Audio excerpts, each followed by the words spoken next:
আজি আমি গ'লো গুড়া খুন্দিবলৈ। পিছে আমাৰ মাঘৰ বিহু গাত লাগিলে দেই। আপোনালোকৰ লাগিছেনে নাই কমেণ্টত ক'ব দেই। দুপৰীয়া টাইমত মায়ে এনেকৈ চাউলখিনি তিয়াই থৈ দিছিলে, তাৰপিছত খৰাহীত অকণমান টাইম এনেকৈ উঠাই থৈ দিছিলে।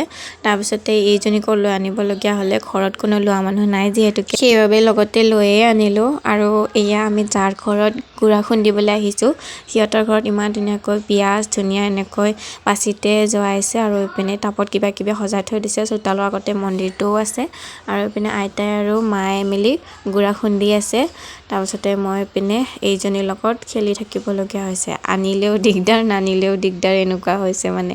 তাৰপিছতে ইয়াৰ লগত অকণমান খেলিলোঁ, আকৌ পিছত কান্দিলে, সেইবাবে আকৌ এইপিনে অকণমান ওলাই গ'লোঁ, মানে ওচৰৰ মানুহ ঘৰ তাত। সেইফালে দেখিলোঁ সাৰ চিৰি আছিলে আমাৰ মায়ৰ বেষ্ট ফ্ৰেণ্ডজনী আৰু আইতা ঘৰৰ ওচৰৰে। তাৰপিছতে এইজনীক আকৌ অকণমান খেলালোঁ, নাথাকে পাই, ইয়াকে খেলাই আছোঁ আৰু এনেকৈ ৰাখি আছোঁ।